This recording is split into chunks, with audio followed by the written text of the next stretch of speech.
Ever since the Dark Knight became a playable job in Final Fantasy XIV, I had no interest in touching it. But after an overwhelming number of Dark Knight players recommended the job and recommended I try it out, I succumbed to the dark side and attempted to master the dark arts, and I was thoroughly impressed with what I experienced. In today's video, I'm going to give my impressions of the Dark Knight. Let's get started.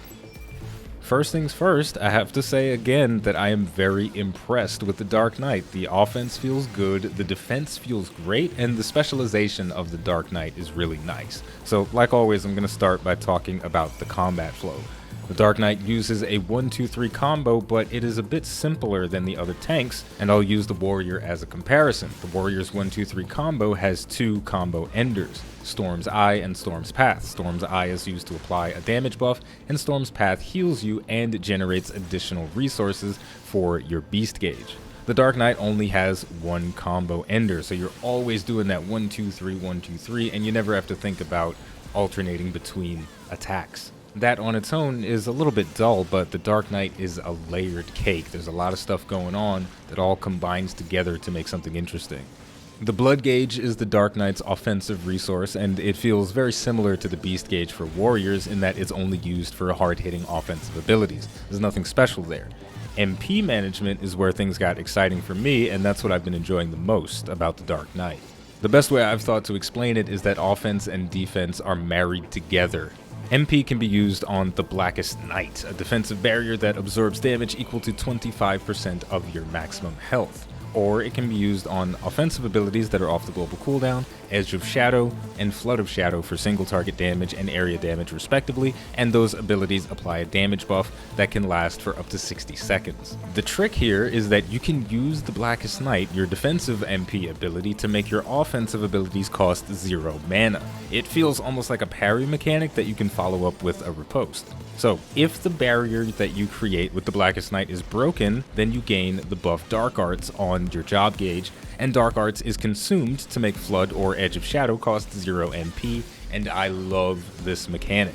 The obvious usage of the Blackest Night is for tank buster attacks. The boss is winding up for that big ol' punch, you activate the Blackest Night, the punch hits you, the shield breaks but it absorbs the brunt of the attack, then you get to use Edge of Shadow for 0 mana cost. That part is fine, but what I've been enjoying the most is finding opportunities outside of tank busters to use the Blackest Night so that I can optimize my defense and offense at the same time. The other thing that's cool about the Blackest Night is that it has a 15-second cooldown, so you use this ability a lot. The trick is, the shield is so strong on the Blackest Night that it's not going to break if you use it at the wrong time. So you have to look in every boss fight, okay, what is the damage pattern like? Are there moments outside of tank busters where this shield is going to get popped so I can use my offensive abilities for free? And searching for those moments and trying to find opportunities for that is so satisfying.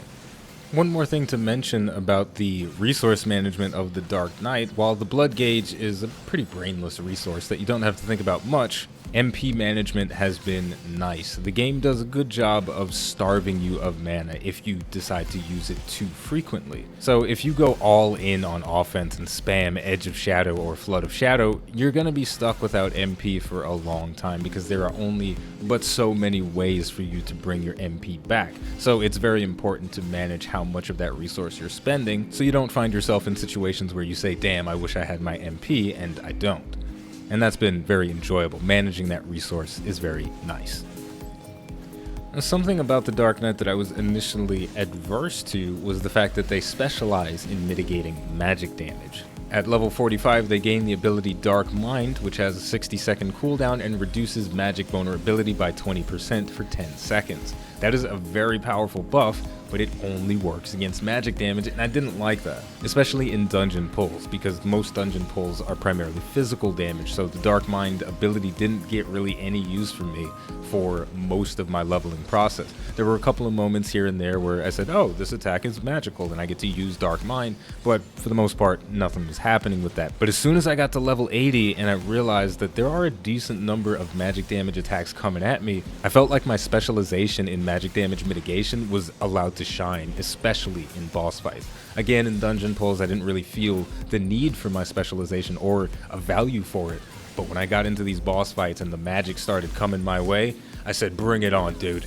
come at me, bro, with your magic. I got this. And that was something that I didn't think I was initially going to enjoy.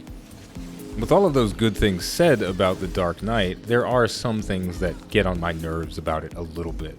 The first thing is a problem that I also have with the Gunbreaker, and that is the Dark Knight does not have good health sustain. Coming from playing the Warrior and also dabbling with the Paladin, I enjoy the ability to be somewhat self-sufficient. If the healer dies, I can rely on myself to keep myself afloat while a teammate tries to resurrect them. With the Dark Knight, there aren't many ways to bring your health back up. Yes, of course, you can mitigate a hell of a lot of damage with the Blackest Night, but you can't heal yourself back up effectively. With the Warrior, again, I use this term all the time, but I can bring myself back from the brink of death if I have my healing abilities ready. And for the Paladin, clemency is ridiculous. You can heal yourself constantly.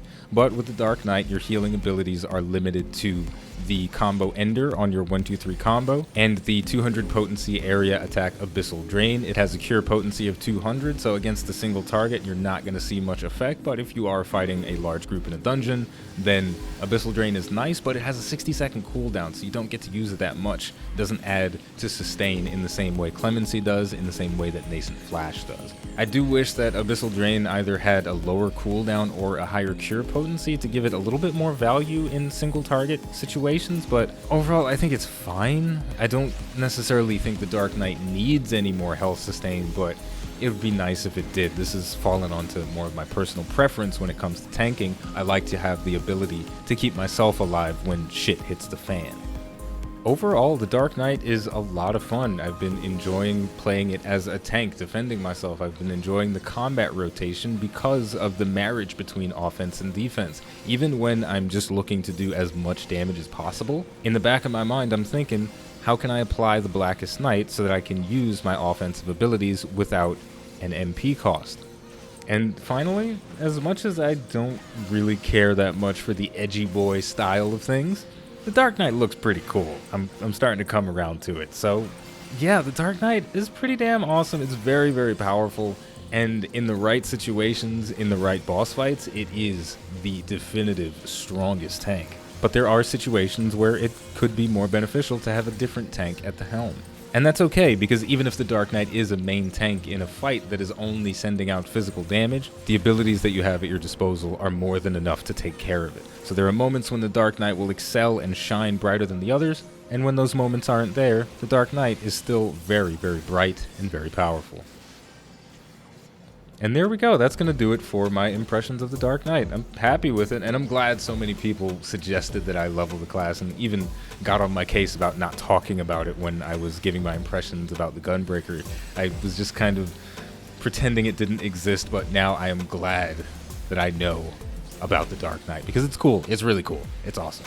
So with all of that said, we are going to wrap things up here, but if you enjoyed this video and you'd like to support the channel more than you already do just by watching, liking, subscribing, and commenting, you can head over to patreon.com/iBluairJgR to become a patron. As always, the name of the game is Final Fantasy XIV, the name of the channel is iBluairJgR. Thank you for watching, and I'll see you next time.